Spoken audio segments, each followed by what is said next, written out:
Welcome, restless souls, to Carman's Crypt. I'm Carman Carrion, keeper of forgotten tales and curator of nightmares. You've wandered into my domain, where each week I unearth a fresh horror from the depths of human imagination. In these darkened halls, stories wait like hungry shadows. Each tale we've collected whispers of terrors both ancient and new. From crumbling mansions where something skitters behind the walls, to that strange text message you received at 3 a.m. from a number that shouldn't exist. So gather close, the candles are lit, the shadows grow long, and the witching hour is upon us. Are you prepared to face what lurks in the darkest recesses of Carman's Crypt? Lock your doors, steel your nerves, and remember, here, every fear comes to life. This is Carman's Crypt. Your sanctuary of scares awaits.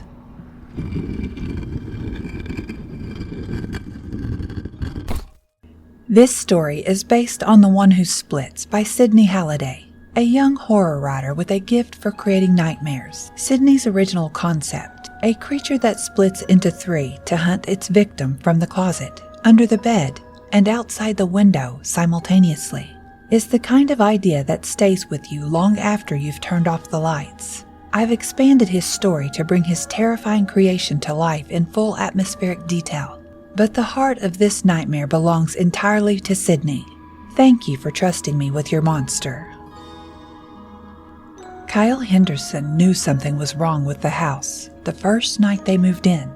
Not haunted, not creepy, just wrong. The angles didn't meet right. Shadows fell in the wrong directions. The air felt heavy, like the house was holding its breath.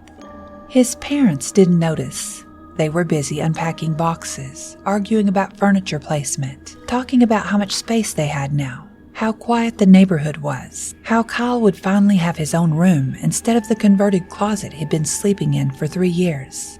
"You'll have space for all your books," his mom said.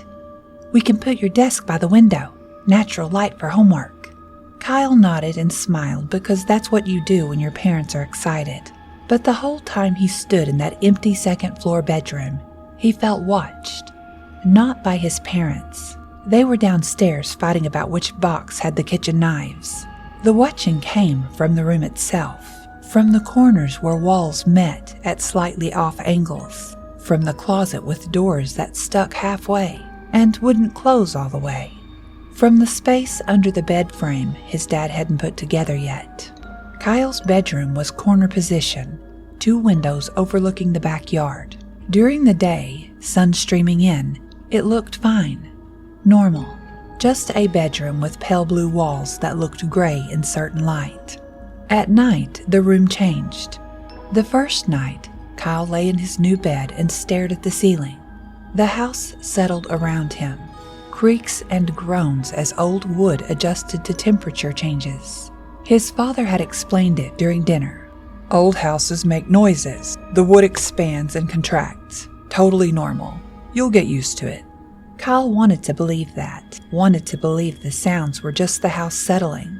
But underneath those sounds, if he held his breath and listened very carefully, Kyle could hear something else. Breathing. Not his own, not his parents' down the hall. Something slower, deeper, like an old machine cycling on and off, in, out, with a wet rattle at the end of each exhale. He pulled the blanket up to his chin and tried to sleep. The second night was worse. Kyle woke at 2:47 a.m. He knew the exact time because his alarm clock's red numbers were the only light in the room. He had woken with the certainty that someone was standing at the foot of his bed. He lay frozen, staring at the ceiling, too scared to look. If he looked and nothing was there, he'd feel stupid. If he looked and something was there... Kyle counted to 10, then 20, then 30. Finally, he forced himself to look. The foot of the bed was empty. The room was dark and silent, just shadows and shapes that looked ominous at 2:47 a.m., but would probably look normal in daylight. His heart rate slowed. He almost laughed at himself. Almost. But then he noticed the closet door. He had closed it before bed. He was sure of it. The sliding door didn't want to close all the way. There was something wrong with the track, but he had forced it shut, pushed until he heard it click into place. Now it was open. Not wide open, just a few inches, just enough to see darkness inside. Darkness deeper than it should be, considering the closet was only 3 feet deep. Kyle stared at the gap, at the darkness beyond, and the darkness stared back. He spent the rest of the night with his blanket over his head, breathing in his own recycled air, unable to look again. The third night, something came. Kyle had tried to stay awake, had told himself he'd catch whatever was opening his closet door, had propped himself up on pillows with a flashlight under his blanket. But exhaustion won. Somewhere around midnight, his eyes slid shut. He woke to the smell. His nose wrinkled, his eyes still closed, his brain trying to process the wrongness flooding his senses. Something rotten. Meat left out in summer heat. Garbage bags split open in the sun. The sweet, sick smell of decay that makes your stomach turn. But underneath it, lavender.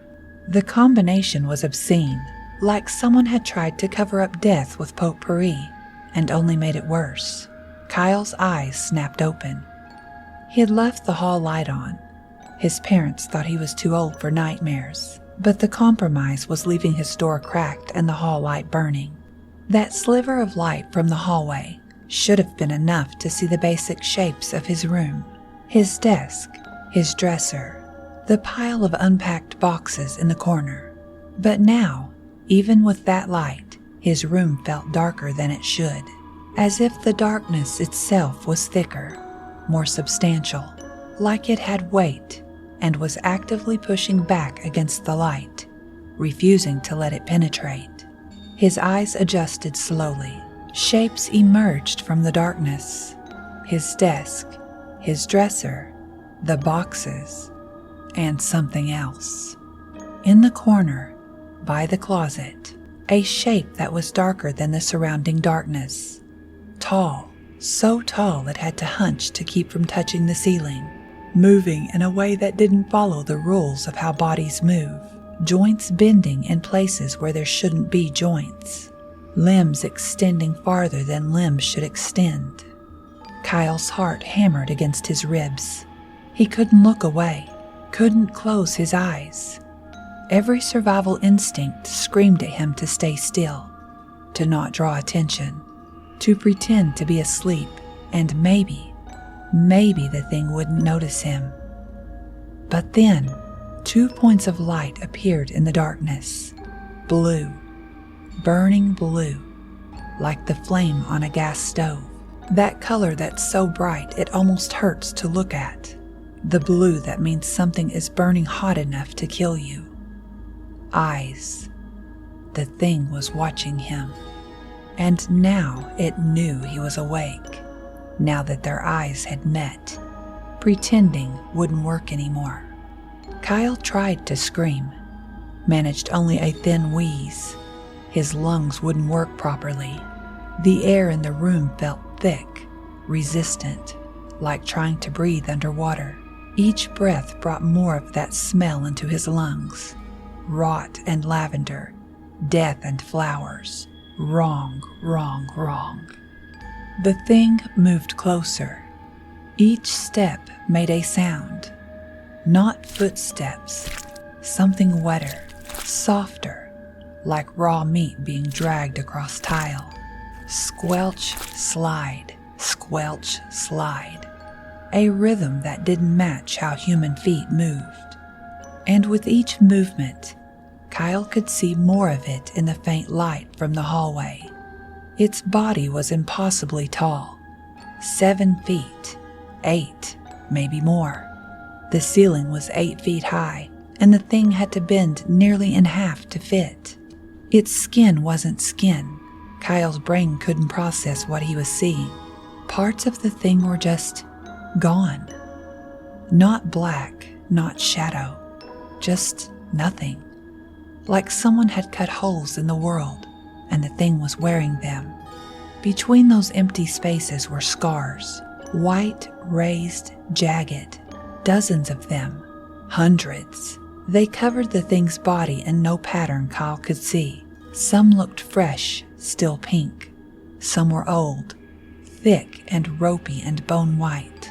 The thing reached up with one long hand, fingers 8 inches each, joints bending in places fingers shouldn't bend. And the nails, rust-colored, curved, and sharp. It scratched its own arm. The sound made Kyle's teeth hurt, like breaking glass and nails on a chalkboard compressed into one horrible scrape. Where the nails cut, a new white scar appeared, bright against the darkness, raised, permanent. It was building itself, making itself, right there in Kyle's bedroom. The thing loomed over Kyle's bed, so tall it bent double to keep from hitting the ceiling. Kyle could see its face, if you could call it a face. Eye sockets with those burning blue lights deep inside. A nose that was just 2 holes in the middle of its face. No bridge, no cartilage, just openings that wheezed with each breath. And a mouth. The mouth began to open. The sound of breaking bone. The thing's jaw dislocated, hinges popping, the mouth opening wider than any mouth should. Kyle could see inside, see the throat beyond, dark and deep and wrong. Wider. The mouth kept opening. The jaw extended down to the thing's chest, and from inside that cavity came a sound, like broken glass dragging across concrete, like the screech of metal on metal, like something that had learned to make noise by listening to pain. Kyle's paralysis broke. He sucked in a breath to scream, and immediately gagged. The smell intensified, rot and vomit, and underneath it all, that sickly sweet lavender that made everything worse. The stench filled Kyle's nose, his mouth, his lungs. He coughed and choked and couldn't get enough air. The thing leaned closer. Kyle could feel the wrongness radiating from it, a cold that had nothing to do with temperature and everything to do with the absence of life. The thing's mouth was still open, that impossible gaping maw. And from inside came sounds, wet sounds, clicking sounds, movement in the darkness. The thing rose higher, its body elongating, its head nearly touching the ceiling now. Kyle pressed back against his headboard, blankets tangled around his legs, nowhere to run. Those burning blue eyes stared down at him, unblinking, hungry. Kyle took another long breath, trying to scream, trying to call for help, and the smell hit him again. This time it was enough. His stomach heaved. He coughed and gagged, and tears streamed down his face. The thing's hand moved. One long crooked finger extended. The rust-colored nail at the tip was sharp and curved. It moved across Kyle's face. Just a light touch, barely pressure at all. Kyle felt his skin split.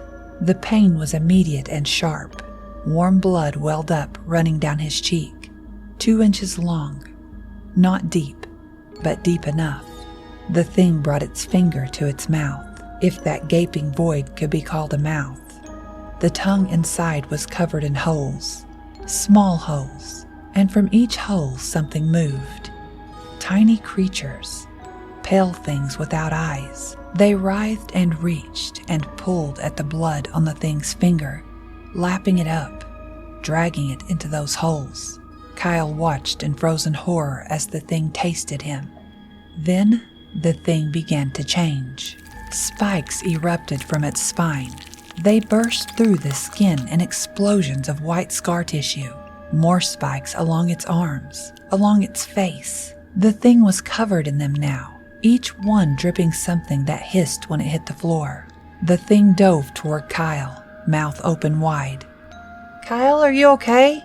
His mother's voice, down the hall, footsteps approaching. The thing froze. Its burning blue eyes flicked to the door, back to Kyle.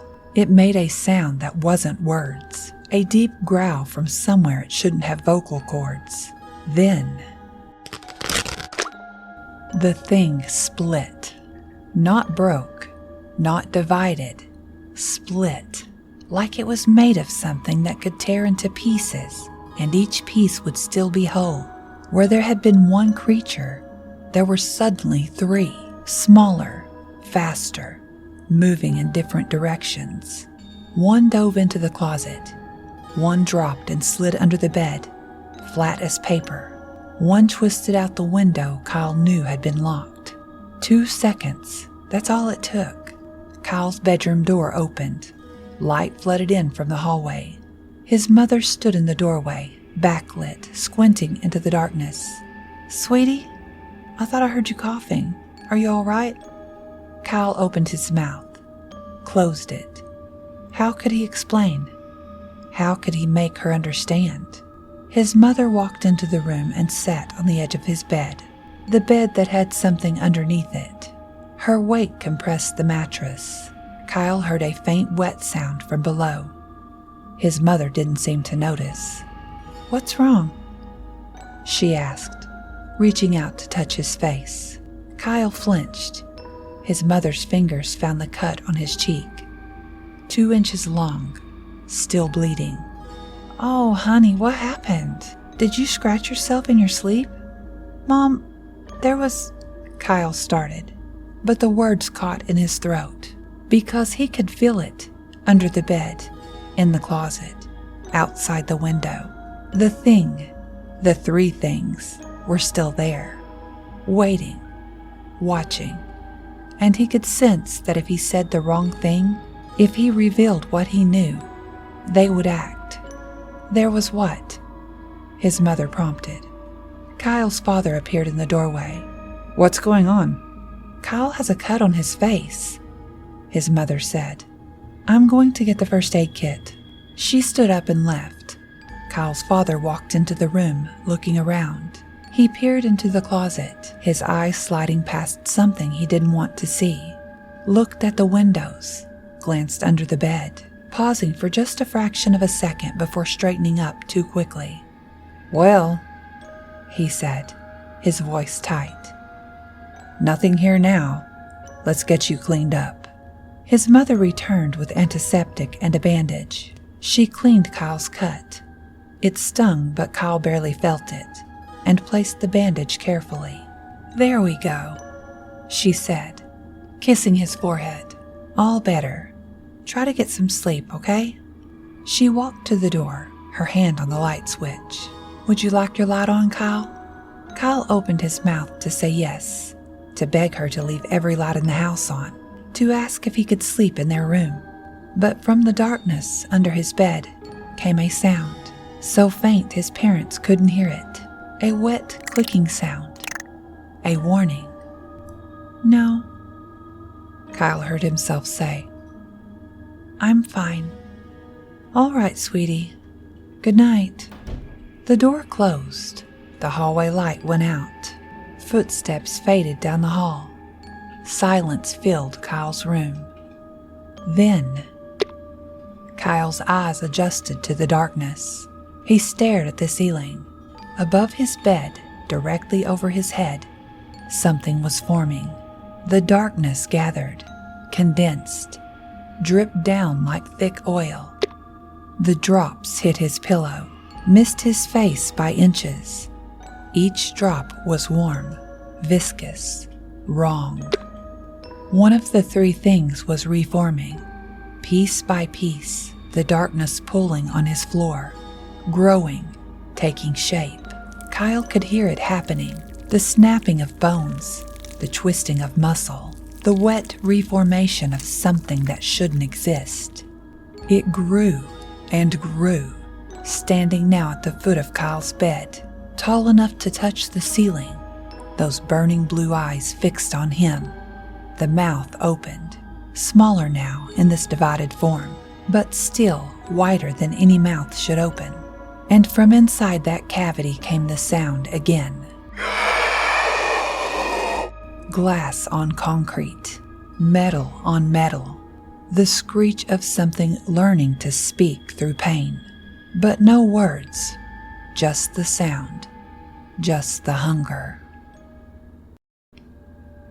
The creature reached for him, and Kyle Henderson understood in that final moment before the darkness took him that some things don't need to speak to make you understand what they want.